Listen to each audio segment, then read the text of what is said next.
Challenges brought on by the COVID-19 pandemic, Russia's war with Ukraine, and tensions with China have advocates pushing for Canada to consider reshoring, bringing more manufacturing jobs back to Canada and reducing dependence on risky countries. This comes as Canadians continue to deal with inflation and rising interest rates, making daily necessities tough to keep up with. Well, joining us now to give us his thoughts on reshoring and how it could impact Canadians is Brendan Caldwell, Director at Caldwell Securities Ltd. Brendan, welcome back to Forum Daily. Thank you, Nima. Good to be here. So today we're talking about deglobalization or reshoring. So what exactly does this mean for our economy and the global economy, Brendan? Nobody knows exactly what it means, Nima, but what it seems to be meaning right now is that for the last, through my entire adulthood, which has been longer than I care to remember, and longer than even than that, the world has become more and more interdependent as manufacturing was outsourced to countries that were developing and enabled that development. China in particular, where from the time I was born to the present, China went from a highly agricultural country to one where it's the workshop of the world. That process, as a result of international tensions and unfortunately exacerbated by the COVID-19 situation, has begun to unravel as countries have begun to look to their own resources or smaller trading partnerships or groups to get what they need. And it's caused a number of things like the inflation spike that we've talked about in the last month or so. And what would reshoring mean for companies who may already be manufacturing products in countries like China? Well, the poster child for that right now is Apple, of course.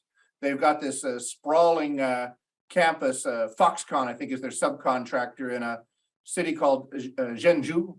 I pronounced it horribly, but they've got this worker, to say unrest is an understatement. They've got thousands of workers locked in a factory that they can't escape because of COVID concerns, and are there manufacturing Apple iPhones, or at least supposed to be, and there's been full-on riots.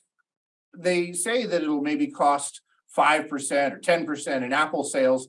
Really, for the world that is so conscious of ESG, I don't know how anybody buys an Apple product for the foreseeable future. Now, I say that as a diehard BlackBerry user, but still, when basically slave labor is being used to manufacture your product and it's on the nightly news and nothing really gets out of China to that extent, unless it's got so big that they can't contain it, I don't know how you can good conscience buy an Apple product. So as the poster child for this kind of situation, I think it's really going to drive increased manufacturing, onshoring back to more friendly jurisdictions.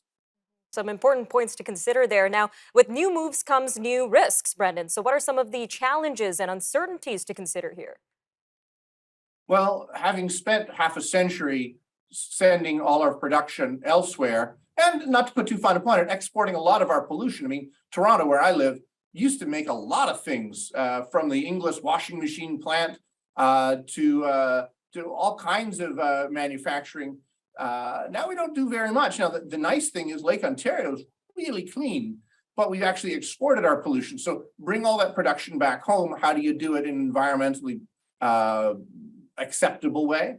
Also with jobs, yes, manufacturing back in North America is going to mean more jobs, but to keep costs lower, there's going to be a real push on to roboticize, automate, and I think if you're a young person looking for a career, figuring out how to make automation work more effectively will probably be a really great career for the foreseeable future. So in as much as, say, COVID-19 has accelerated this technology we're using now, this Zoom and video conferencing and other communications, I think this reshoring is going to really accelerate the field of robotics and automation. All right, Brendan, we've got a quick 45 seconds left here, but what are you keeping your eyes on in terms of reshoring in Canada?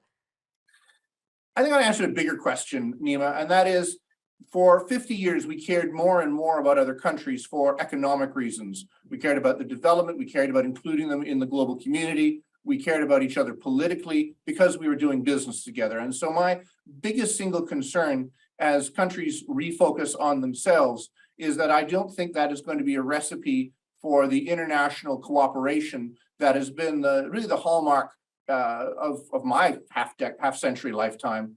We've seen more and more cooperation until the last few years, where now we're seeing less and less. I see that as a real problem, and that's the thing I'm most concerned about going forward.